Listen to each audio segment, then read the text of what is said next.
یہ آپ صحیح بجا فرما رہے ہیں۔ میں نے سنی ہے، مگر آپ نے لگتا ہے کہ وہ ٹیپس نہیں دیکھی، یہ ویڈیوز جن کا کلپس کا۔ اب ذرا نواز شریف صاحب کی واپسی پہ آ جائیں۔ نواز شریف کو اگر زبردستی پرائم منسٹر واپس لیا تو بڑا ڈیمیجنگ ہوگا آپ کے لیے، یہ سوچا ہے؟ جی میں اس پہ غور، اگر آپ اجازت دیں تو میں ایک منٹ پرانی بات کر لوں یا سیدھا اسی کا جواب دوں؟ پلیز آپ دیکھیں، بات یہ ہے کہ یہ طے کرنے سے پہلے کہ غدار کون ہے اور وفادار کون ہے، ذرا پہلے وہ ذرا کلپ چلائیں عمران خان صاحب کا، جو انہوں نے بھارت کی سرزمین پہ تقریر کی تھی اپنے اداروں کے متعلق اور اپنے اداروں کے خلاف۔ چلیں، ہمیں تو آپ یہ کہہ رہے ہیں کہ ہم نے یہاں پہ کی تقریر جو وہاں پہ چلی، جو وہاں پہ تقریر کی بھارتی سرزمین کے اوپر، ذرا وہ بھی چلائیں۔ اگر اس سے تسلی تشفی نہ ہو تو پھر انہوں نے امریکہ میں جا کے جو کہا کہ دہشت گردی کے پیچھے کون کون سا ادارہ ہے، ذرا وہ والا کلپ چلائیں۔ اگر اس سے تسلی تشفی نہ ہو تو اس کے بعد پھر وہ والا کلپ چلائیں جو انہوں نے ڈھاکہ کے متعلق کہا تھا، سکوت ڈھاکہ کے اوپر۔ تو یہ 3 چلائیں اور پھر مجھے بتائیں کہ غدار کون ہے اور وفادار کون ہے۔ اگر آپ نے یہ فیصلہ کرنا ہی ہے کہ غدار کون ہے اور وفادار کون ہے، ٹھیک ہے جی، آپ کا پوائنٹ آ گیا۔ یہ بتائیے، لیکن میں آپ کو صرف یہ کہنا چاہوں گا، عمران خان کو فالو کر رہے ہیں۔ سر ابھی نہیں آیا جی بتائیں، کامران شاہد صاحب ابھی نہیں آیا۔ پہلے ذرا یہ بتائیں کہ ایک آرڈیننس کے ذریعے کلبھوشن کو جو آپ نے دیا ہے ریلیف، وہ آپ کیوں چھپاتے رہے، پارلیمان میں نہیں لائے اور ایک آرڈیننس کے ذریعے اس کو ریلیف دیتے رہے، اس کو قانونی تحفظ دیتے رہے؟ کیوں دیتے رہے بھائی اگر وہ اتنا بڑا غدار ہے؟ یہ جو آپ نے کشمیر سیٹل کیا ہے، یہ ہم نے سیٹل کیا ہے، یعنی جو کام 72 سال میں 70 سال میں نہیں ہو سکا وہ آپ نے کر دیا۔ تو یہ بتائیے کہ آپ نے جو حملہ کیا، آپ کے سر بہت سوالات ہو گئے آپ کے، اب جواب لینے کا بھی ٹائم دے دیجیے سر کو۔ ٹھیک ہے مصدق صاحب، کافی سوالات، بڑی لمبی میرے پاس چیزیں وہ ہم انشاءاللہ پارٹ 2 کریں گے اس کا پروگرام کا۔ بس ایک منٹ ذرا ڈار صاحب، سارے مسئلے چھوڑ کے پرائم منسٹر نواز شریف کے پیچھے ہاتھ دھو کے پڑے ہوئے ہیں، حالانکہ ہمیں پتہ ہونا چاہیے کہ وہاں کا پرائم منسٹر اتنا آزاد نہیں، اتنا پاکستان کا پرائم منسٹر ہے کہ ایک پرائم منسٹر ان کو کہے گا اور وہ مان جائیں گے۔ وہاں پہ ایک قانونی پروسیس ہے، ایک لانگ پروسیس ہے۔ آپ اپنی فرسٹریشن کیوں شو کر رہے ہیں نواز شریف کو لے کے؟ مہنگائی کو لے کے شو کریں سر، اس کے لیے کچھ کریں ڈار بھائی۔ دیکھیں، میں آپ کے سوال پہ آ رہا ہوں، 2 باتوں کا میں ڈاکٹر صاحب کو جواب دینا چاہتا ہوں۔ ایک تو ڈاکٹر صاحب، آپ اور آپ کے لیڈر بلکہ نریندر مودی کے جگری یار نواز شریف کی خواہش ہو سکتی ہے کہ کلبھوشن رہا ہو جائے۔ انشاءاللہ تعالی ہماری حکومت میں کہیں نہیں جانے والا۔ وہ آپ لوگ ہی تھے جو کلبھوشن کا نام تک نہیں لیتے تھے اور گھبراتے تھے۔ بتائیں نا میاں صاحب نے کس فورم میں کلبھوشن کا نام لیا تھا؟ دوسری بات سنیں نا، مجھے امید ہے ڈار صاحب کی بات ہو جائے۔ ڈاکٹر صاحب حوصلہ کریں، میں نہیں بولا، آپ بول رہے تھے نا، آپ بول رہے تھے، میں بول رہا ہوں، میں حاضر پلیز سنیں جو میں آپ کو مفت مشورہ دینے لگا ہوں۔ ڈاکٹر صاحب میں آپ کو مفت مشورہ دے رہا ہوں، پوری پی ایم ایل این کو کامران میرا مفت مشورہ، اور میں امید کرتا ہوں کہ آپ کے پروگرام کے بعد ڈاکٹر مصدق ملک میاں نواز شریف صاحب کو فون کریں گے، اور جس طرح اس پروگرام میں کہہ رہے ہیں جی میں تو جنرل صاحب کی بات ہی نہیں کرتا، وہ تو ڈار صاحب لے آئے ہیں جنرل صاحب کو، اور میاں نواز شریف صاحب کے تو خوابوں میں آتے ہیں وہ بھائی میرے، کوئی ایسا جلسہ، کوئی تقریر جس میں وہ جنرل صاحب کا نام نہیں لیتے۔ اپنے لیڈر کو کہ خدا کا واسطہ ہے نام لینا بند کر دیں، اپنے لیڈر سے بات کریں۔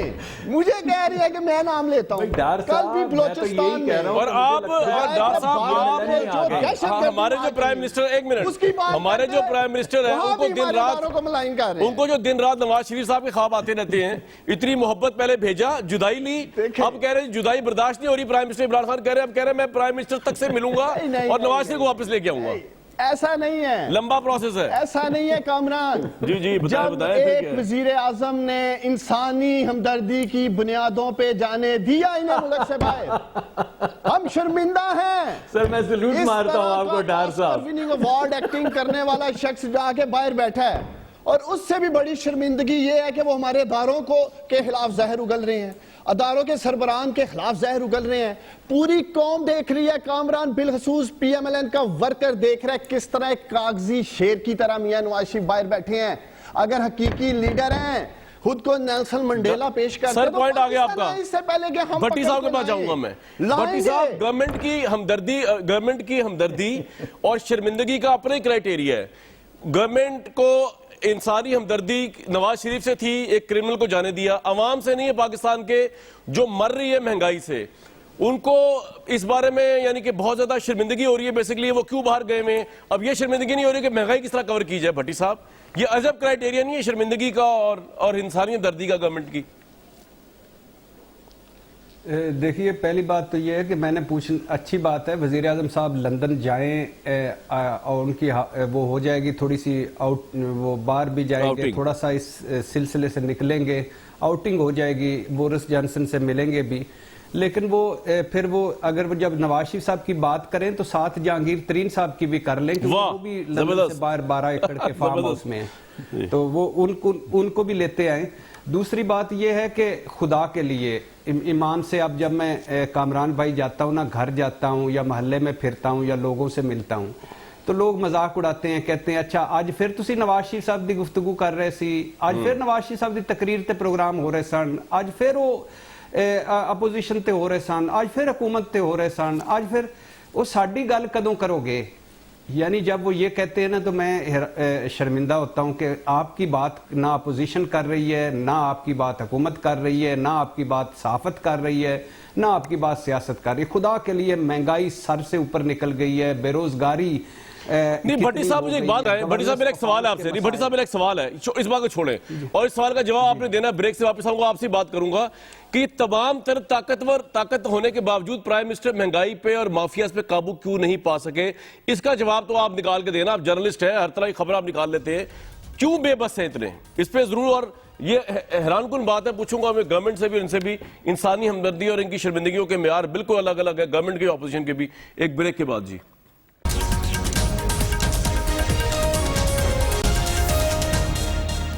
بھٹی صاحب پاکستان کے طاقتور ترین پرائم منسٹر عوام کو ریلیف دینے, مافیاز پہ ہاتھ ڈالنے میں ناکام. 40 سیکنڈ چاہیے مجھے آپ کے, کیوں وائی؟ اگر اس 40 سیکنڈ کو بھی اگر آپ مختصر ترین کر لیں تو اس کا ایک فقرے میں اگر آپ جواب سنیں تو وہ یہ ہے کہ ہر شاخ پر بزدار بٹھا رکھا ہے. واہ. کچھ انج بھی راواں اوکھیاں سن, کچھ سانو مرن دا شوق بھی سی, وہ یہ کوئی کہتے کچھ انج بھی راواں اوکھیاں سن, کچھ گل جگہ دا توق بھی سی. یعنی بیسیکلی بنیادی بات یہ ہے بھائی جان کہ عمران خان صاحب کی نیت, عمران خان صاحب کی ایمانداری, right people for right job نہیں. اور اس کے بعد آپ حال دیکھ لیں ساروں کا کہ سال پہلے ہم گندم چینی بھجوا رہے تھے, سال بعد منگوا رہے ہیں. اللہ خیر اور بیڑے پار. رائٹ. ڈار صاحب آپ کی پرائرٹی نواز شریف ہے اس وقت, عوام نہیں ہے, مہنگائی نہیں ہے؟ ہماری پرائرٹی مہنگائی کو کنٹرول کرنا ہے. اور کامران میں آپ کو یقین دلاتا ہوں, ہمیں اس بات کا احساس ہے پاکستانی مشکل وقت سے گزر رہے ہیں, آٹا چینی کی بہتر پلاننگ کر سکتے تھے, ہم اس بات سے انکاری نہیں ہیں. لیکن کامران دوسری طرف یہ بھی حقیقت ہے, کرونا, بارشیں, سیلاب, لوکسٹ, ٹڈی دل کے بعد جس طرح آپ کی فصلیں تباہ ہوئیں, آپ ایشین ڈیولپمنٹ بینک اور یو این آرگنائزیشنز جو ہیں فوڈ کی, ان کی رپورٹ دیکھ لیں, 500 ارب سے زیادہ. ڈاکٹر صاحب آپ صحیح کہہ رہے ہیں, یہ آپ سارا پریشر آپ پہ آیا, ہم اس کے اوپر آپ سے سوال نہیں پوچھ رہے. میرا ایک سوال سن لیجئے, وقت بڑا کم ہے, میں آپ نہیں, لیکن آپ کو یہ جو شوگر آپ کی ناک کے نیچے کمیشن کی رپورٹ بننے کے باوجود 110 115 سے نیچے جا نہیں رہی, اس کو ہاتھ ڈالنے میں آپ پرابلم کیا ہے؟ مطلب کیوں نہیں آپ اتنے بے بس کیوں ہیں طاقتور ترین ہو کے بھی؟ چند ہفتوں میں دیکھیں کامران, جو سپلائی اور ڈیمانڈ کا ایک امبیلنس موجود تھا نا مارکیٹ میں, گورنمنٹ نے امپورٹ کر لیا ویٹ اور چینی. آپ اگلے چند ہفتوں میں دیکھیں گے انشاءاللہ تعالی یہ 75-80 روپے پہ. مصدق ملک صاحب نواز شریف صاحب کے پیچھے پڑ گئی ہے اب گورنمنٹ, ٹھیک ہے نا, ڈار بھائی میرے ساتھ ہی رہیے گا, پیچھے پڑ گئی ہے اور لگ یہ رہا ہے کہ ایکسٹریڈیشن کی ٹریٹی نہ ہونے کے باوجود ڈیپوٹیشن کے لیے جائے گی گورنمنٹ, اور یہ بھی نہ ہوا, ڈیپوٹیشن بھی نہ ہوئی, تو پھر آپ کے لیے بڑا مشکل مسئلہ ہو جائے گا کہ ہو سکتا ہے کو سیاسی پناہ لینی پڑ جائے, اور سیاسی پناہ نون لیگ کی سیاسی موت ہے. دیکھیں بات یہ ہے کہ اس حکومت نے جو مہنگائی کے ذریعے عوام کا معیشت کا حال کیا ہے, بالکل وہی حال یہ فورن پالیسی کا کر رہے ہیں, بالکل وہی حال یہ فورن پالیسی کا کر رہے ہیں. یہاں سے ایک ویلڈ ویزے پہ گئے ہوئے ہیں نواز شریف صاحب, اور ایک ویلڈ ویزے کے اوپر جو بھی حقوق ہوتے ہیں وہ تمام حقوق ان کے پاس موجود ہیں. حکومت نے ایک تھیٹر کھڑا کر دیا ہے جس کے اندر لا کے برطانوی حکومت کو کھڑا کر دیا سڑک کے اوپر, اور ان کو ایسے الزام دے رہے ہیں جیسے وہ طرفداری کر رہے ہیں. بالکل اسی طرح کا رویہ انہوں نے ایک دوست ملک سے اپنایا, جس پہ وزیر خارجہ نے بات کی اور بعد میں معافیاں مانگنے کے لیے بڑے بڑے لوگوں کو جانا پڑا. بالکل یہی رویہ تھا ان کا ملیشیا کی طرف اور ترکی کی طرف جب انہوں نے کہا کہ ہمیں کسی نے روکا ہم رک گئے. بالکل یہی رویہ تھا ان کا فرانس کے صدر کے متعلق جب فرانسیسی صدر نے نہیں بلکہ ایمبیسی نے فون کیا صرف اپوائنٹمنٹ کے لیے کہ وہ فون کرنا چاہتے ہیں مبارکباد کا, اور انہوں نے کہا اس نے مجھے فون کیا تھا, میں بزی تھا, میں نے کہا بھاگ جاؤ اس وقت میرے پاس وقت نہیں.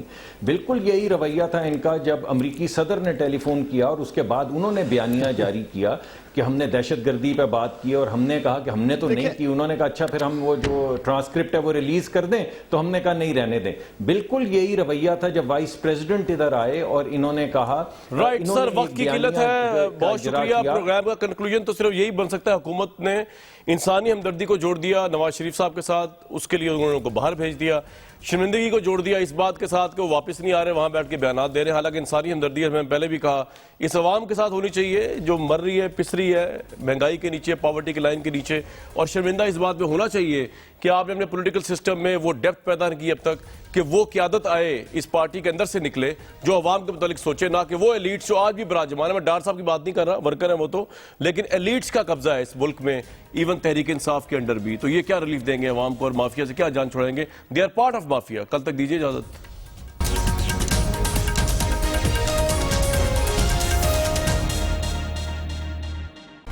Hi, it's Sayyeda Shanaz here. Thank you for watching Dunya News. For more videos and updates, don't forget to click the subscribe button. Keep watching Dunya News.